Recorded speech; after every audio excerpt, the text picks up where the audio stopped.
हसन भिखारी, कोन्या, 17 अक्टूबर 1244। मानो या ना मानो, लोग इस धरती के यातना स्थल को पवित्र कष्ट कहते हैं। मैं एक कुष्ठ रोगी हूँ जो जीवन और मृत्यु के बीच की अवस्था में अटका हुआ है। न मृत लोग मुझे अपने बीच चाहते हैं, न जीवित। माएँ सड़क पर अपने शरारती बच्चों को डराने के लिए मेरी ओर इशारा करती है और बच्चे मुझ पर पत्थर फेंकते हैं। कारीगर मुझे अपनी दुकानों के सामने से भगा देते हैं ताकि वो बदकिस्मती दूर रहे जो मेरे साथ हर जगह चलती है। गर्भवती स्त्रियां मुझे देखते ही अपना चेहरा फेर लेती हैं, इस डर से कि कहीं उनके बच्चे विकृत न पैदा हों।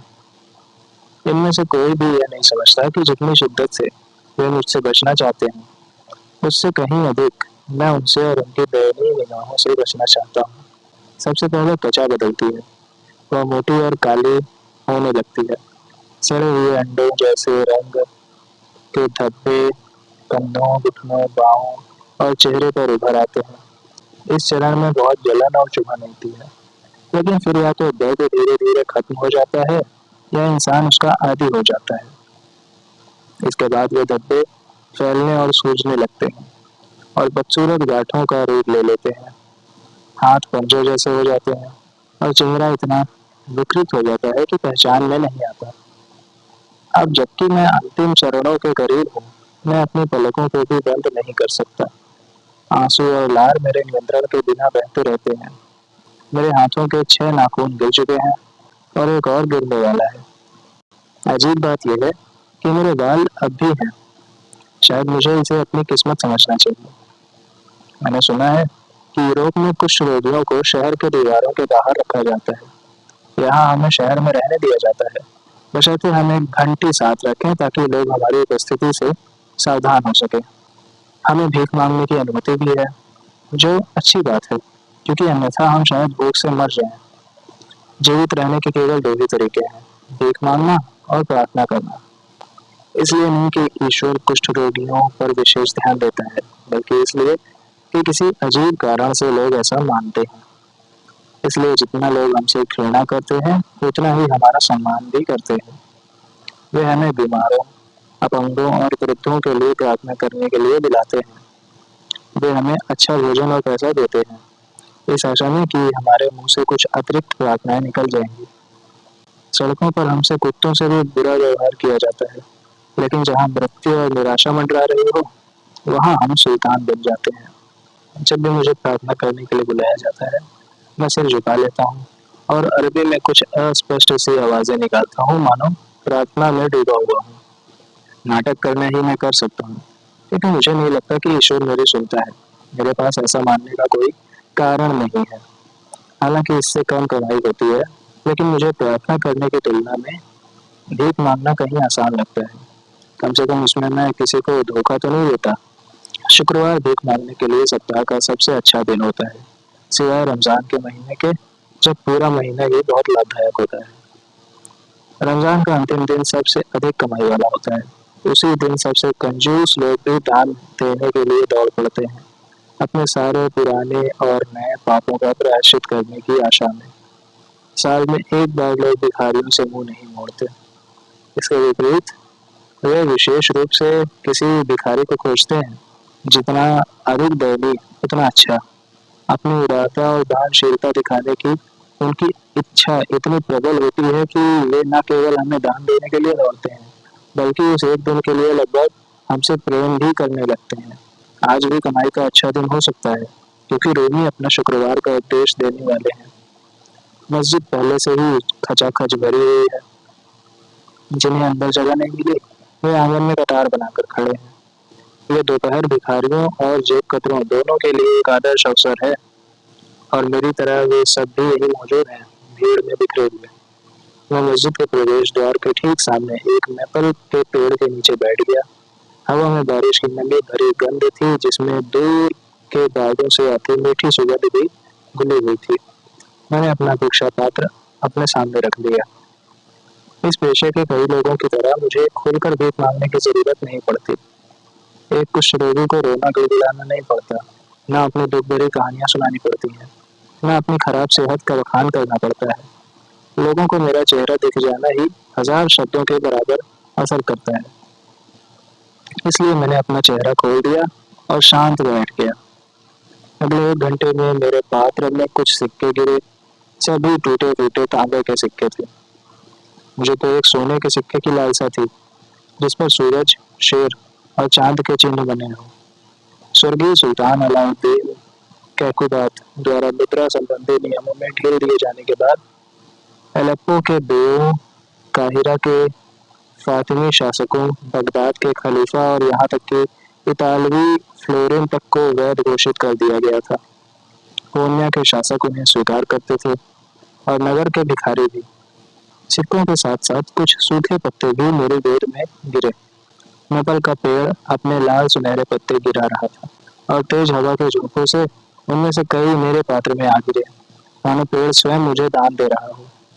तभी मुझे एहसास हुआ कि उस मैपल के पेड़ और मुझ में कुछ समानता है।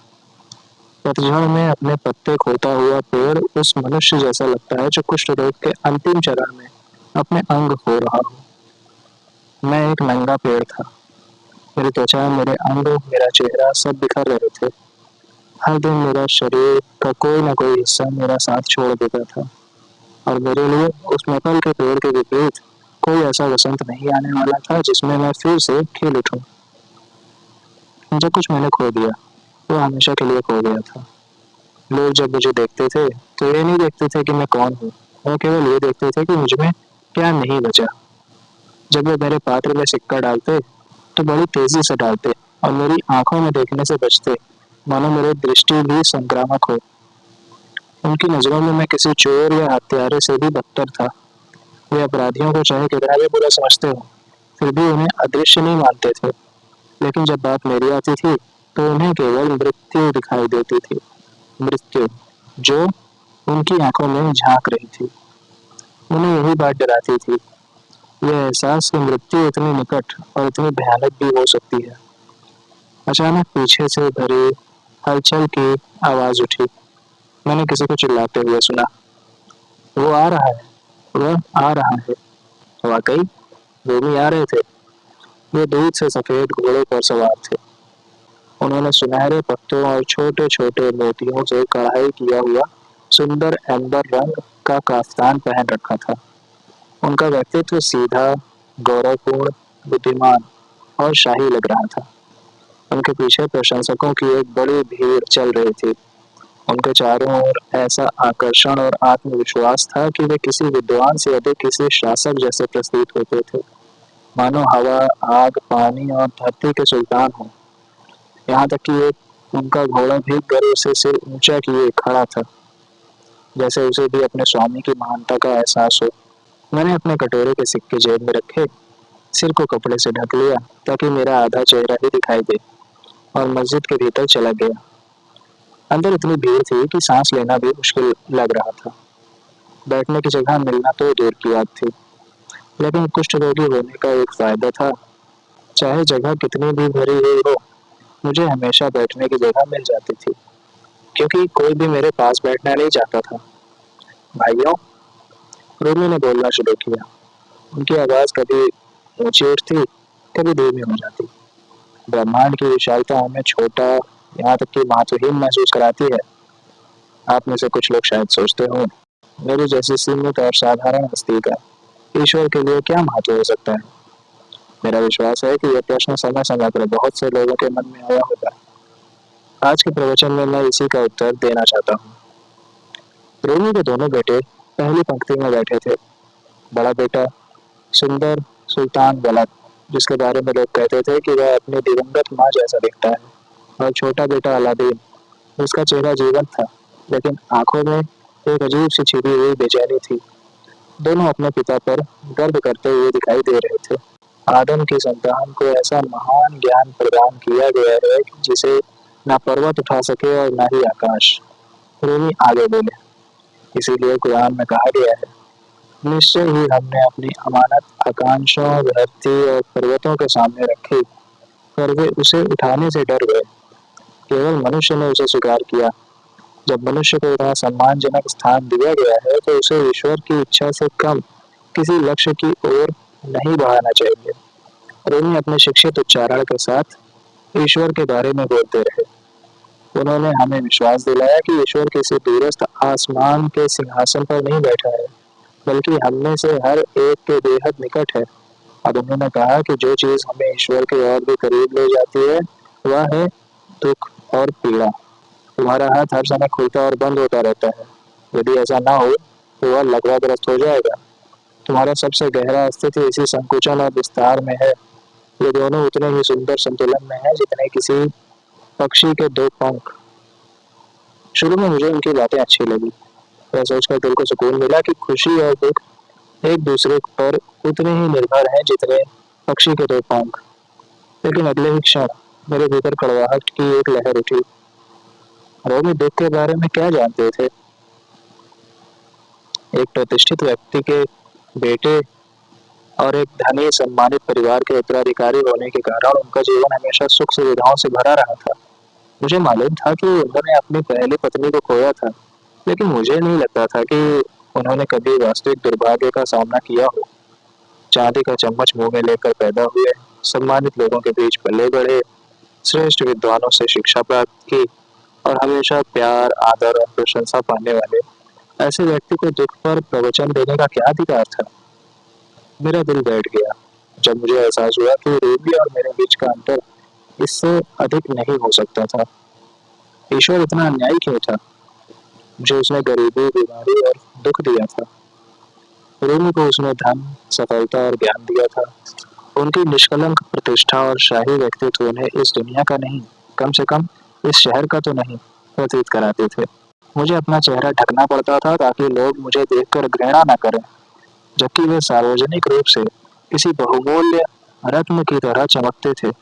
मैं सोचने लगा, अगर रूमी मेरी जगह होते तो क्या होता? क्या उन्होंने कभी सोचा था कि उनके जैसा भाग्यशाली और आदरणीय व्यक्ति भी एक दिन गिर सकता है? क्या उन्होंने कभी कल्पना की थी कि समाज से बहिष्कृत होकर जीना कैसा लगता है, भले ही केवल एक दिन के लिए? अगर उन्हें मेरा जीवन मिला होता तो क्या वे तब भी वही महान रूमी होते? हर नए प्रश्न के साथ मेरी कड़वाहट बढ़ती गई और वह सारी प्रशंसा बहा कर ले गई जो शायद मैं उनके लिए महसूस कर सकता था। कड़वाहट और चिड़चिड़ेपन से भरा हुआ मैं खड़ा हुआ और भीड़ को धक्का देता हुआ बाहर निकल गया। सभा में बैठे लोगों ने मुझे हैरानी से देखा। वे सोच रहे थे कि मैं ऐसा प्रवचन छोड़कर क्यों जा रहा हूँ, जिसे सुनने के लिए इतने सारे लोग तरस रहे थे। Subscribe, subscribe, subscribe.